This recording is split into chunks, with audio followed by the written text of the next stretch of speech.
주님께서 여러분과 함께 요한이 전한 거룩한 복음입니다. 1장 35절에서 42절까지입니다. 그때 요한이 자기 제자 두 사람과 함께 서 있다가 예수님께서 지나가시는 것을 눈여겨보며 말하였다. 보라, 하느님의 어린 양이시다. 그 두 제자는 요한이 말하는 것을 듣고 예수님을 따라갔다. 예수님께서 돌아서시어 그들이 따라오는 것을 보시고 무엇을 찾느냐고 물으시자 그들이 랍비 어디에 묵고 계십니까? 하고 말하였다. 랍비는 번역하면 스승님이라는 말이다. 예수님께서 그들에게 와서 보아라 하시니 그들이 함께가 예수님께서 묵으시는 것을 보고 그날 그분과 함께 묵었다. 때는 오후 4시쯤이었다. 요한의 말을 듣고 예수님을 따라간 두 사람 가운데 하나는 시몬 베드로의 동생 안드레아였다. 그는 먼저 자기 형 시몬을 만나 우리는 메시아를 만났소 하고 말하였다. 메시아는 번역하면 그리스도다. 그가 시몬을 예수님께 데려가자 예수님께서 시몬을 눈여겨보며 이르셨다. 너는 요한의 아들 시몬이구나. 앞으로 너는 게파라고 불릴 것이다. 게파는 베드로라고 번역되는 말이다. 주님의 말씀입니다. 전 예수님, 주님의 이름으로 평화를 빕니다. 1월 4일 미사를 봉헌하고 있습니다. 지난 월요일 제 강론의 제목이 상남자 요한이라고 그랬습니다. 오늘 복음 역시 그 세례자 요한의 참다운 진면목을 볼 수 있는 성경 구절입니다. 얼마나 요한이 대범하고 또 대범한 것보다 훨씬 더 깊은 겸손을 가지고 있고 또 제자들을 어떻게 인도하는지가 오늘 복음에 나와 있습니다. 여러분들 마음 중에서 제일 갖고 있기가 어려운 마음이 뭔 줄 아십니까? 내 거다 싶으면은 아닌 마음. 또 도망을 못 가게 꼭 잡았는데도 나중에 보면은 도망가 있는 마음. 아시면 대답해 보십시오. 답은 초심입니다. 초심. 참 초심 지키기 어렵다. 그런 말이 있죠. 근데 하여튼 세례자 요한은 변함이 없습니다. 요한이 가지고 있는 그 마음. 사제 서품 받는 날 그 아름다운 사제들이 마음속에 가졌던 그 결심. 그대로 죽을 때까지 사제 생활한다면 얼마나 사제들이 아름다워 보이겠습니까? 또 얼마나 이 나라가, 이 세상이 사제들에 의해서 얼마나 천국화가 되겠습니까? 정치인들도 마찬가지고요. 고위성직자들도 마찬가지겠죠. 수도자들도 마찬가지고 참 결코 내 마음이 아닌 것이, 내 거가 아닌 것이 바로 초심입니다. 오늘 복음에서 세례자 요한이 예수님께서 걸어가시는 것을 보고 하느님의 어린 양이 저기 가신다. 보라, 하느님의 어린 양이시다. 공동번역에는 하느님의 어린 양이 저기 가신다고 되어 있고, 요즘 새로 나온 복음에는 보라, 하느님의 어린 양이시다. 우리 영성치 하기 전에 사제가 성체를 손에 들고 보라, 하느님의 어린 양, 세상의 죄를 없애시는 분이시니 이 성찬에 초대받은 이는 복되도다 하는 것과 같이 보라, 하느님의 어린 양이시다. 또 그전 공동 번역은 하느님의 어린 양이 저기 가신다. 이렇게 얘기함으로써 세례자 요한은 자기보다 예수님을 더 내세우고 있습니다. 지극한 요한의 겸손의 모습을 우리들은 볼 수 있습니다. 이렇게 얘기함으로써 어떤 결과가 생길 것을 각오를 한 것이냐면요, 제자들이 예수님에게 갈 거라는 것을 알고 가게 되리라는 그 결과를 예상하면서 이 이야기를 한 겁니다. 세례자 요한의 제자들은 세례자 요한이 메시아인 줄 알고 있었습니다. 그런데 메시아라고 생각했던 그분의 입에서 나는 그분의 신발끈을 풀어드릴 자격도 없고, 나는 그분의 왕이 행차할 때 그 행차를 알리는 소리에 지나지 않는다. 또 오늘 복음에서 나오는 것처럼 메시아가 저기 가신다 하는 말과 같은 거였습니다.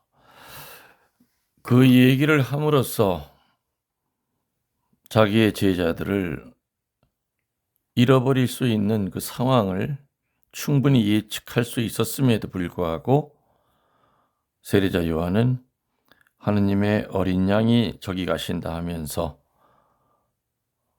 원칙대로만 얘기를 하고 있습니다. 잔가지를 보지 않고 굵은 줄기를 보면서 제자들이 떨어져 나가고 안 나가고 가는 건 잔가지입니다. 메시아를 알고 있던 사람들이 내 곁을 떠나고 안 떠나고 하는 것은 그냥 곁가지입니다. 중요한 것은 나는 그분에 앞서서 그분의 행차를 알리는 광야에서 외치는 소리요, 저분은 바로 메시아라는 거죠. 생각했던 대로 세례자 요한이 제자들에게 그렇게 말함으로써 어떻게 됐습니까? 제자들이 자기 곁을 떠나 예수님에게로 갑니다. 이같이 요한은 질투라는 게 없었습니다. 질투는 여자들에게만 있는 건 아닌 것 같습니다. 남자들의 질투도 그 깊이가 아주 깊습니다.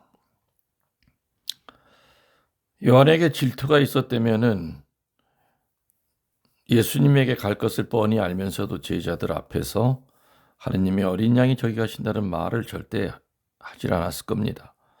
어떻게 쓰든지 비판을 하고 깔아뭉갰을 겁니다. 제자들이 못 가게끔. 세례자 요한은 자신의 역할이 사람들을 자기에게 모으기 위한 것이 아니라 예수 그리스도께로 향하게 하는 것임을 알고 또 증언하고 있는 겁니다.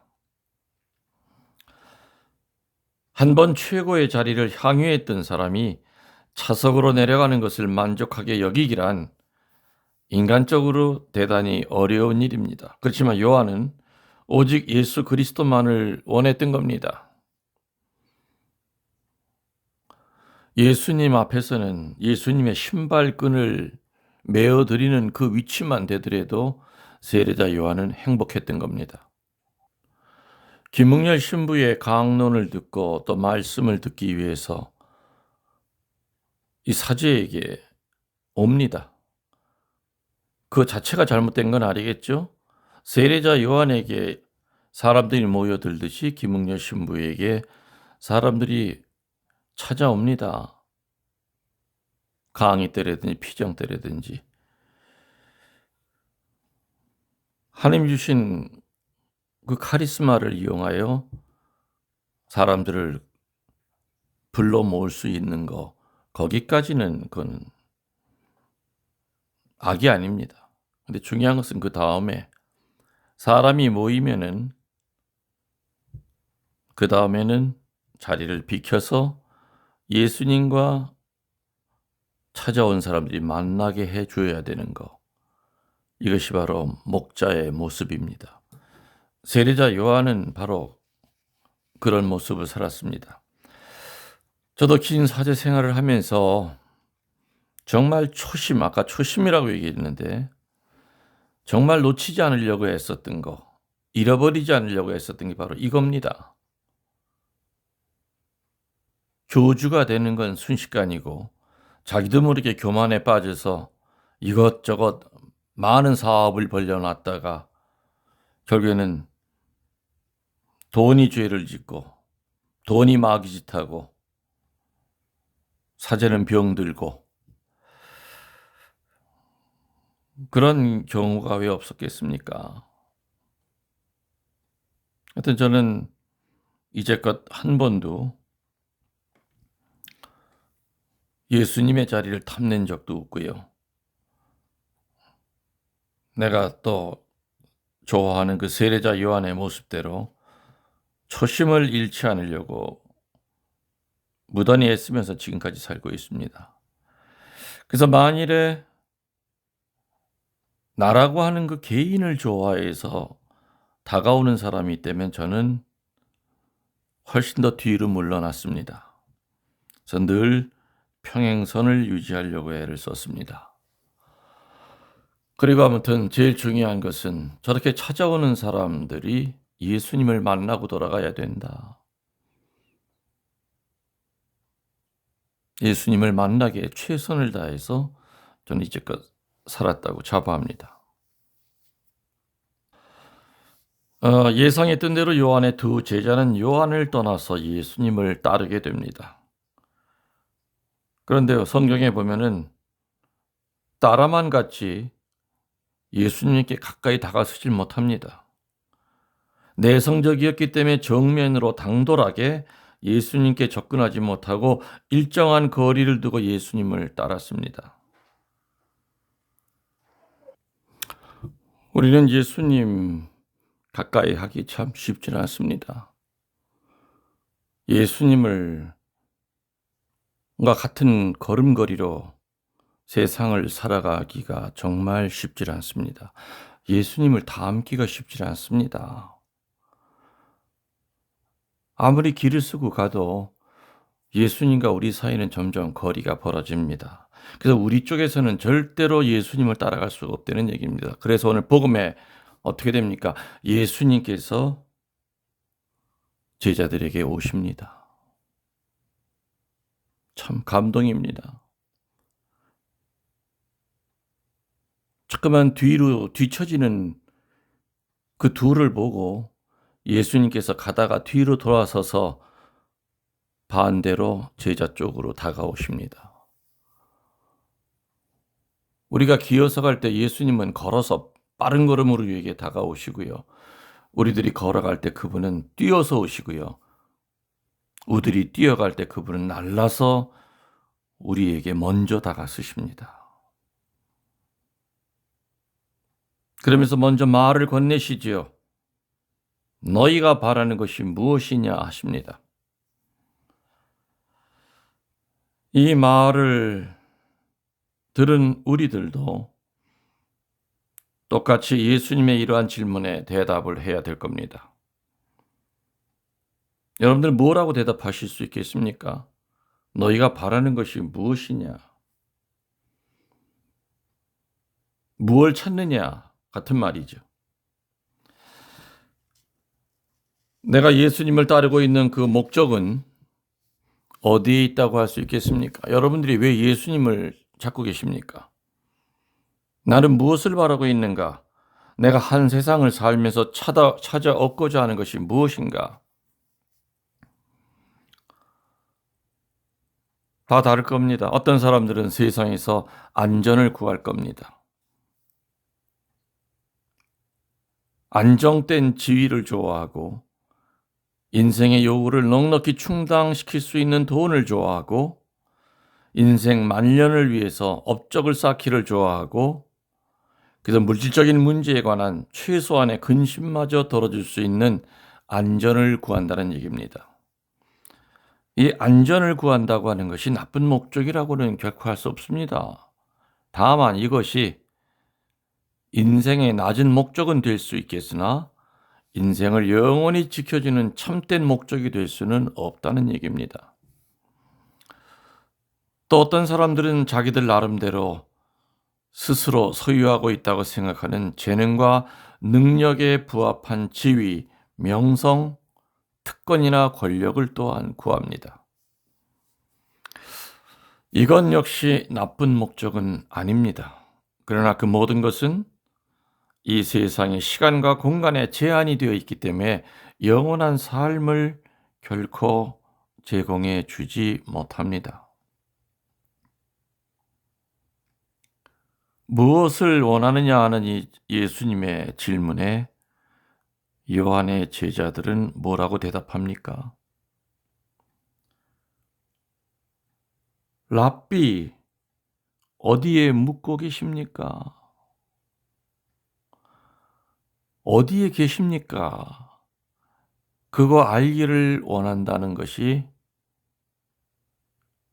요한의 제자들의 답이었습니다.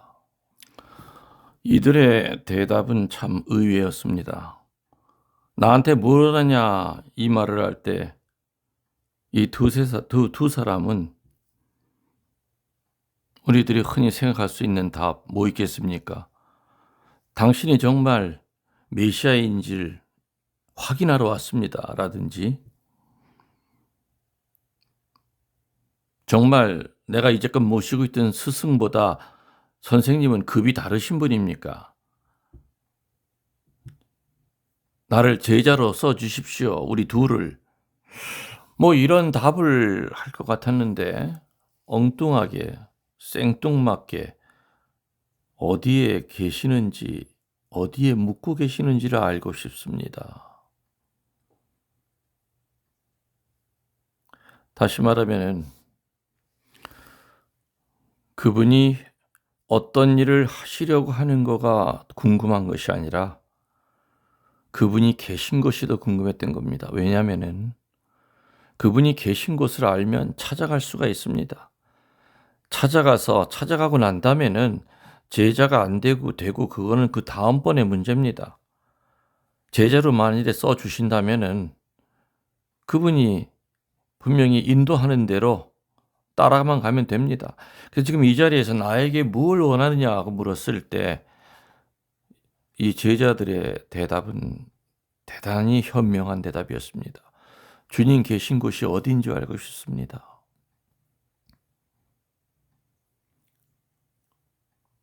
우리 똑같은 답을 해야 됩니다. 주님, 주님 계신 곳이 어디인지 알고 싶습니다. 네가 나한테 뭘 원하느냐? 예, 주님, 건강으로나 원합니다가 아니라 부자 되길 원합니다가 아니라 구원받기를 원합니다가 아니라 오늘 이 제자들처럼 주님이 머무시는 곳이 어디입니까? 찾아가겠습니다.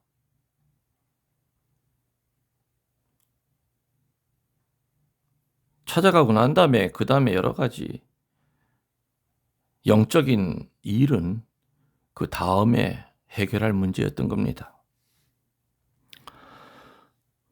이러한 제자들의 답에 예수님께서는 나 뭐 여관방에 묵고 있다든지 호텔에 묵고 있다든지 아니면 어느 집에 머물고 있다든지 장소를 얘기해 주시지 않고 Come and see. 와서 보라. 딱 두 마디를 하십니다. 나한테 와서 그 다음에 봐라.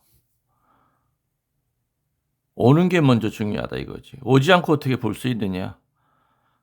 내가 어떤 존재이고 너희들이 기대하는 사람인지 아닌지 일단 오고 난 다음에 그 다음에 보면 된다. 지금 이 자리에서 내가 어떤 일을 할 거다, 뭐 할 거다, 내가 어디에 머무른다. 난 어차피 방랑 선생이여 떠돌아다니는 선생이기 때문에 집도 절도 없는 사람이다. 날아다니는 새도 둥지가 있고 여우도 굴이 있지만 나는 머리 뉘일 곳조차 없는 사람이란다. 일단 와서 봐라.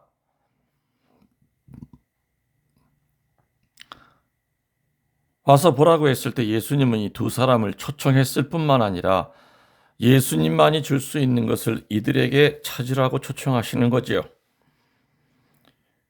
그래서 이 복음서의 저자 요한은 정확하게 시간을 명시합니다. 때가 4시쯤 되었더라. 이 말씀을 일부러 이제 적어 놓은 이유는 두 사람의 삶이 새롭게 된 때를 표현하는 말이죠. 그리스도를 알지 못했던 때와 알게 된 때의 그 경계선을 알리는 체험의 말씀인 겁니다. 또 성경에 예수님을 은전 30냥에 팔아넘기려고 했던 베드로가 최후의 만찬에서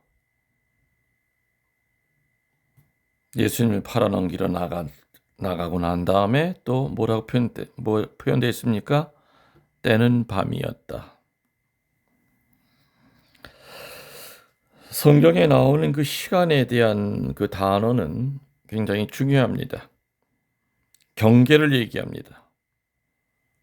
선에서 악으로 넘어가는 경계도 있고요. 반대로 악에서 선 쪽으로 넘어오는 경계도 있고요. 하느님을 몰랐던 때에서 하느님을 알던 때로 넘어오는 그 경계가 있습니다. 그러니까 제가 가끔 그런 말을 드렸죠. 철학자여, 화학자여, 물리학자였던 파스칼은 자기가 하느님을 만났던 때를 잊지 않기 위해서 양복 주머니 안단의 양피지에다가 몇 글자를 써갖고 다녔다고 그러지요. 그리고 항상 실로 꼬매 갖고 다녔다고 그럽니다. 아브라함의 하느님, 이삭의 하느님, 야곱의 하느님, 나 파스칼의 하느님을 나는 몇 년, 몇 월, 몇 시에 만났노라. 다시 말하면 그 때입니다. 하느님을 만나기 전과 만나고 난 그 후에 그 경계선을 우리들은 기억해야 됩니다. 여러분들마다 하느님을 체험했던 그 때가 있을 겁니다. 오늘 복음에 나오는 이 두 사람은 주님을 만났던 때가 4시경이었던 겁니다. 하루에 4시경. 와서 보라. 이 말은 적극성을 띄어라. 역동적인 신앙생활을 하라는 뜻일 겁니다. 오늘 세례자 요한의 그 상남자다운 담대한 모습, 초심을 잃지 않는 세례자 요한의 모습부터 내성적이기 때문에 예수님께 가까이 갈 수 없고 뒤만 졸졸 쫓아다녔던 그 제자들의 모습에서 우리들의 모습을 보고요. 그때 예수님은 끝까지 혼자 가지 않으시고 수줍어서 두려워서 가까이 오지 못하는 그 제자에게 먼저 다가오셨듯이 우리들에게 다가오신다는 거 믿어야 됩니다. 그리고 그분이 하실 말, 나에게 바라는 것이 무엇이냐 했을 때 형이 하학적인 거, 돈을 원합니다. 뭐 이런저런 그런 유한하고 그런 걸 먼저 찾기 전에 세례자 이 요한의 두 제자처럼 현명하게 주님이 계신 곳이 어딘지를 알고 싶습니다. 이 대답을 해야 될 겁니다. 주님이 계신 곳만 알면 다 해결이 됩니다. 우리들은 성체가 있지 않습니까? 말씀이 있지 않습니까? 또 교회에 숨어져 있는 수많은 거룩한 역사가 있습니다. 예수님은 와서 보라. 와서 보라. 적극적인 역동적인 신앙 생활을 해라. 그냥 그 자리에 주저앉지 말고 언제까지 내가 너희들에게만 먼저 오겠느냐. 적어도 지금은 내가 너한테 다가섰으니 이제부터는 너희들 쪽에서 먼저 나 쫓아와라. 그리고 내가 뭘 하는지를 봐라. 이 말씀 깊이 묵상하도록 합시다. 여러분들을 만나기 전부터 사랑했습니다. 전능하신 천주 성부와 성자와 성령께서는 이 말씀을 듣는 모든 이들에게 강복하소서.